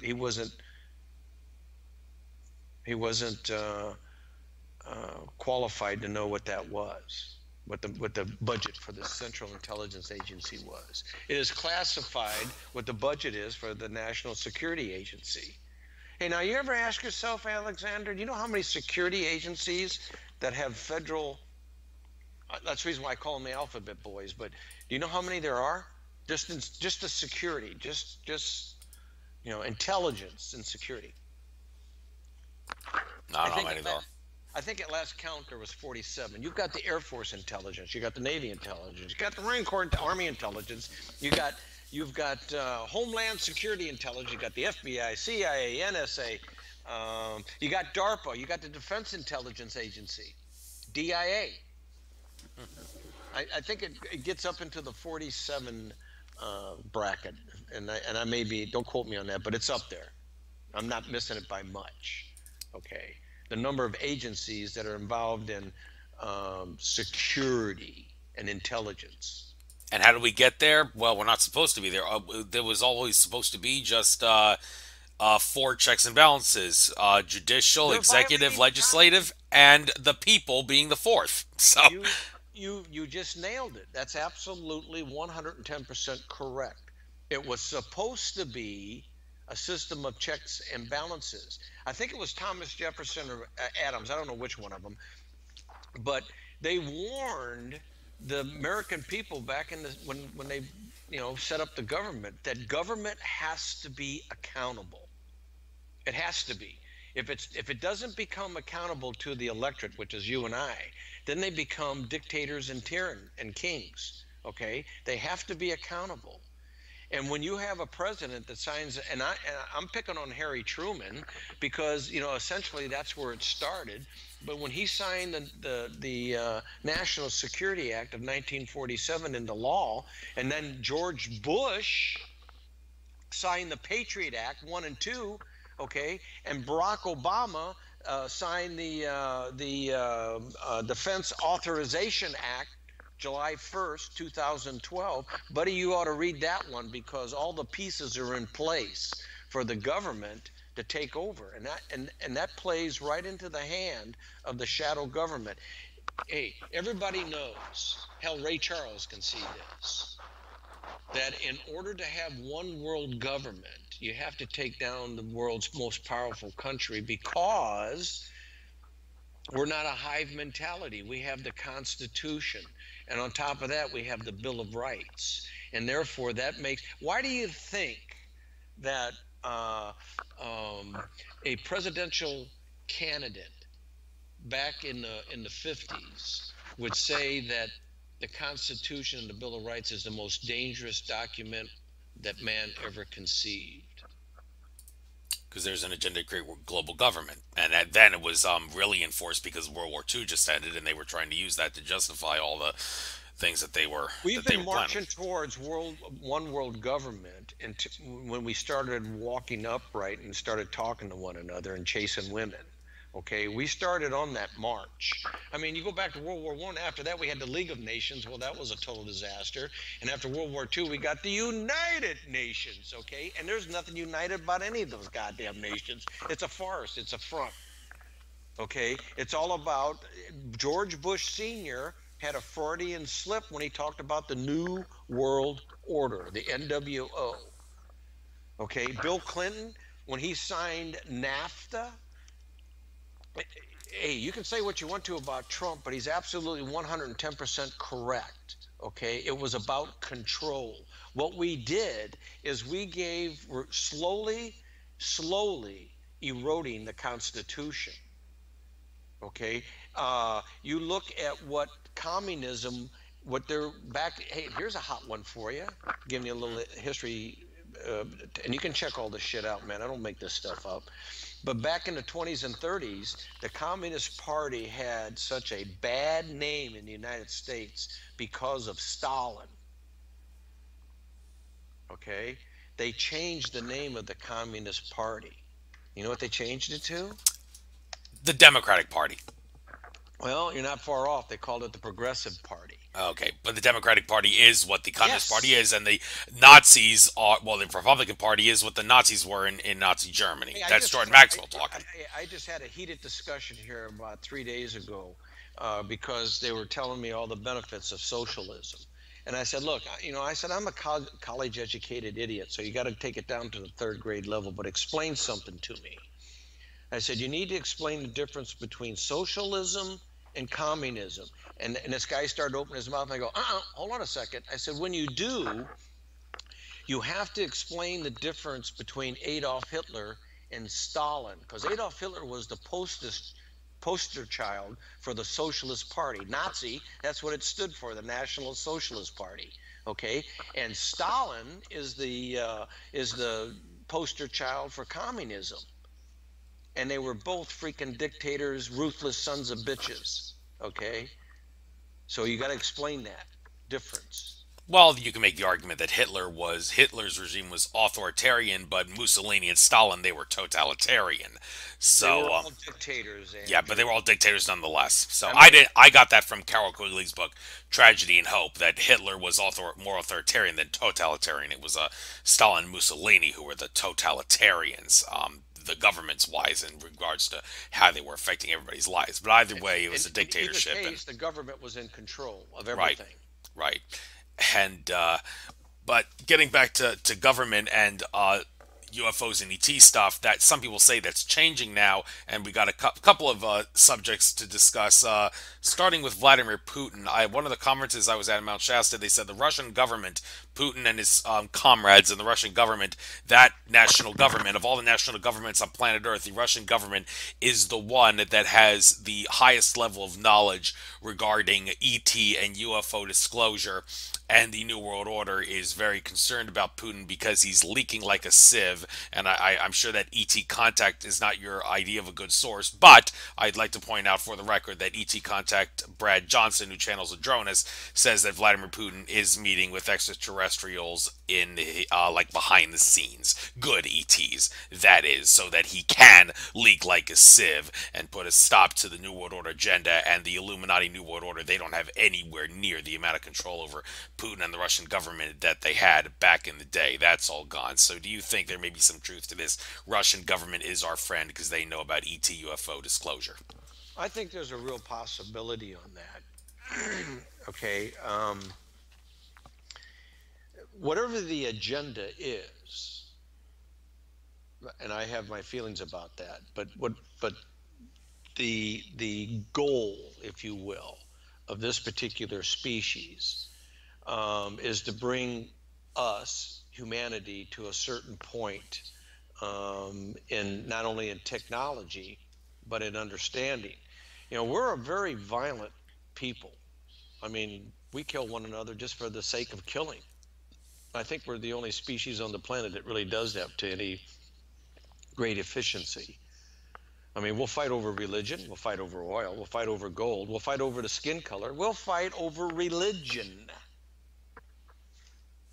So we are a very constant warlike. This planet has never known peace. Name me one era where there wasn't a country that was trying to kill another country. One time frame. Pick one. I don't Okay? know if you can pick one. Mm-mm. Not in recorded history, anyway. Nah, well, hey, you can even go back to biblical times. Jesus Christ, Cain and Abel were fighting and killing one another. Okay, so we are a species that, hey, yeah, we got the technology, but we're also very primitive in our emotions. And that's a danger. I mean, that's dangerous. That's like giving a loaded gun to a 3-year-old and tell them to, go out and play. And so our technology is outstripping. This is my opinion. This is how I see it. Our technology is outstripping our humanity and our moral code. And one of the things that frighten me is artificial intelligence. I think there's a real danger there. There's no checks and balances. You said it earlier. Who's accountable?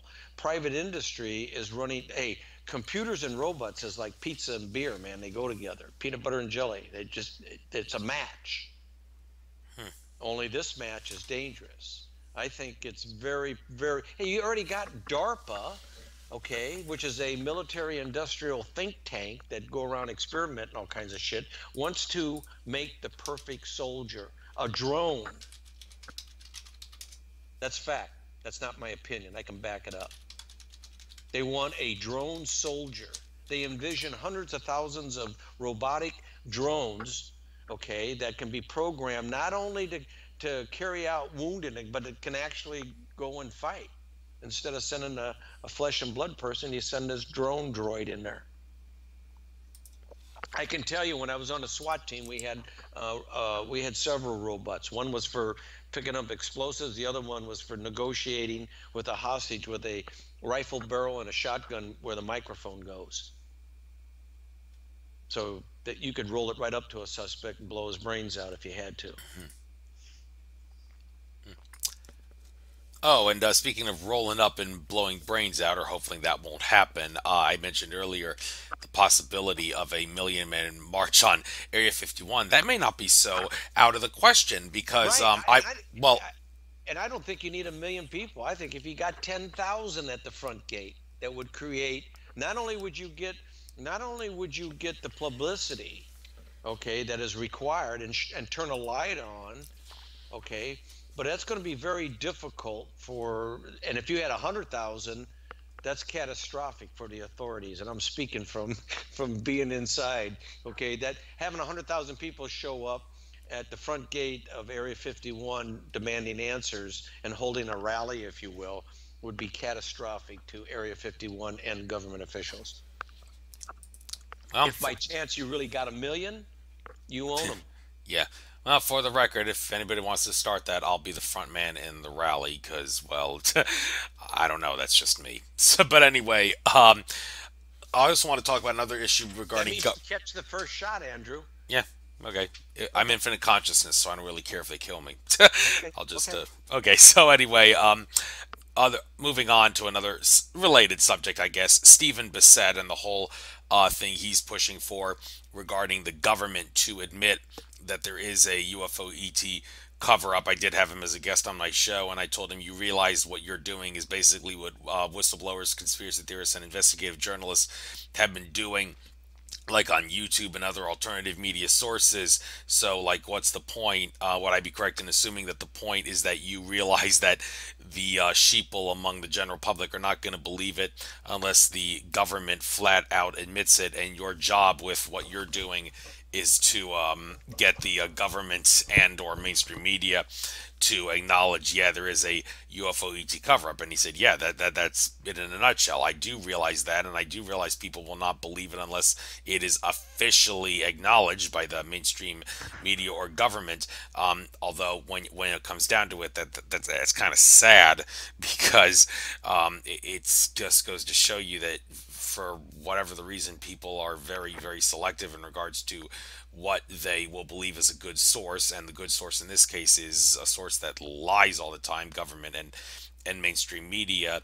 So, do you think that Stephen Bissett, he's in regards to finding solutions for the ET UFO cover up, he's going about it the right way, or do you think maybe what he's doing is a complete and total waste of time, waste of money, waste of effort, and we getting the truth out regardless of whether or not he was doing what he's doing? Well, I think anytime you're able to put pressure, regardless of where it comes from, I think you can use that, and good things can come from it. I think, here's my opinion, Andrew. I think that the government ought to be taken into federal district court, and both sides get to present the evidence, the case. Okay. Look, there are admittedly people in the know on record. There's document evidence. There's a paper trail. Okay, showing that there are two sides to this ET ufology as far as the government's concerned. One of them is the public relations PR campaign that they put out there, and the other one is that there's an ongoing.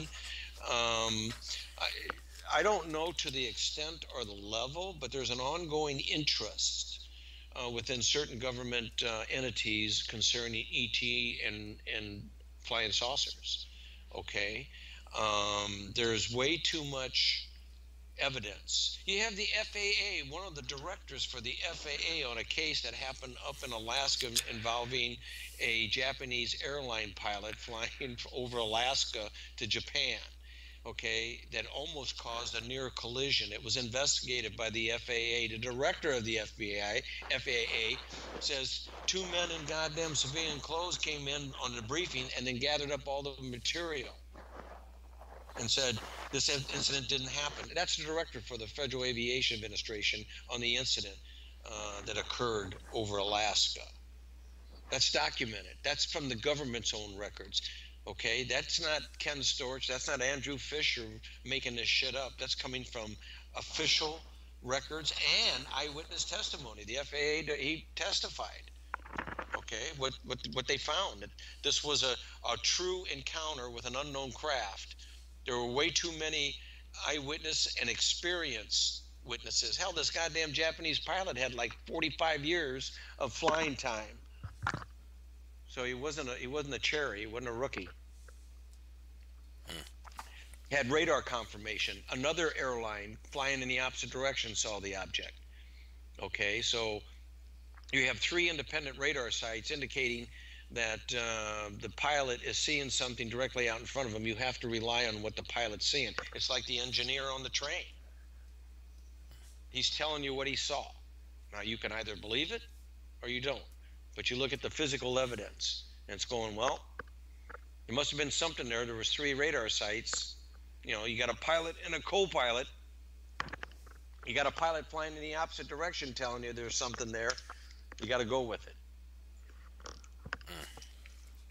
And I think the government not only suppresses, but the government also sanitizes and puts out false information. Absolutely, man. There are I can give you examples that have been proven where the government has put out false information. That is a tactic that's used. Hell, we used it in law enforcement when we worked undercover. We advertised that we were out to a pawn shop and we were buying everything and anything. Stolen didn't make any difference. That's a false front, is what we called it. So you're putting out false information. How the government does it all the time. Local, state, and federal. Happens all the time. I can cite you thousands of examples. Prove it. I have no reason not to believe you. Oh, yeah. And what another issue in regards to some countries being more tolerant or accepting of the UFO ET issue than others. I heard somewhere recently Mexico has its own TV program where they talk about UFOs and everybody thinks of it as normal. And also Giorgio Tsoukalos, the guy with the funky hair who's well known with the whole ancient aliens thing, he once said, "I would be out of a job in India because if I were to go there and talk about ETs, they'd be like, okay, so what else is new?" Well, actually, that means he'd probably have a good chance of getting a job there because that's, well, his job. But the point is, like Mexico with their own TV program and India with their whole stories of the Vimanas and everything in the ancient Vedic texts, it kind of makes you wonder, okay, well, why isn't the same true here in America or some other countries for that matter? What is it about like Mexico, India, and any other country that may have its own TV program or be more tolerant or accepted of it? I mean, it you got to go there to actually know the truth, I presume. But do you have any theories on why this is the case? Uh, yeah, and that's all they would be is just theories. I mean, I don't have anything to back up what I'm thinking. Okay, but I think there's an overall movement from other countries to the questions are being asked and answers are forthcoming. And so, look at Canada. Their administration has openly, their Ministry of Defense, I forget his name, but he was Canadian, has come out and said that, yeah, there's something going on. And yes, the U.S. government has. Here's my opinion, Andrew. I think the government has a piece of the puzzle. I don't know that necessarily.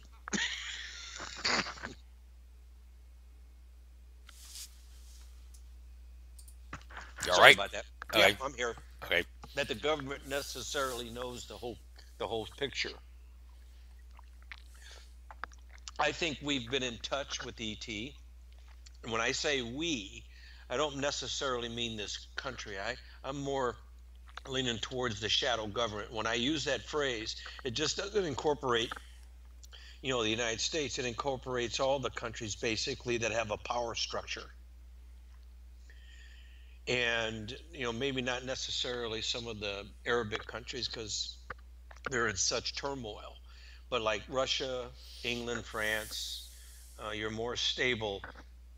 I think there's a shadow government that's part of this new world effort to move to one consciousness, if you will.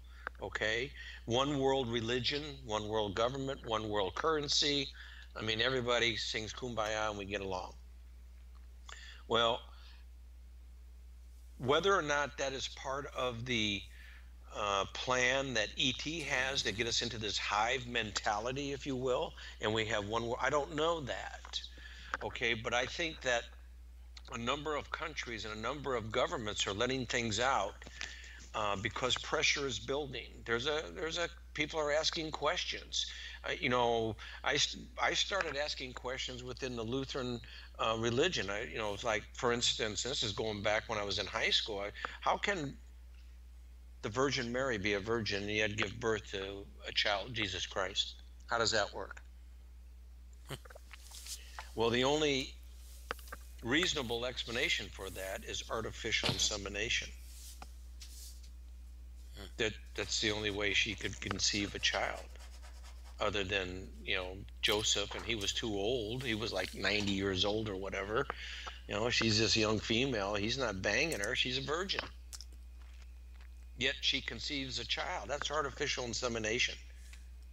Okay, well, it wasn't Joseph, and it wasn't the Romans, wasn't the Greeks. And we can blame it on the Greeks, but it wasn't the Greeks. So who was it?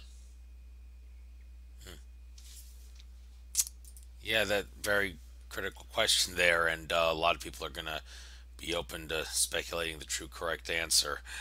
But Well, want to I use that just as an example because it's in a religious context, okay? And yet there's an ET connection. Everywhere you go in every religion, every goddamn religion, pardon my pun, okay?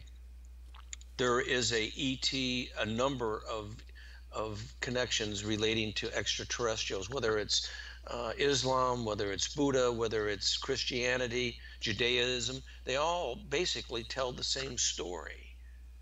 Okay, they're essentially all the same. And when you look at Mauro Bellino and what he found out, and this is direct translation from the clay tablets.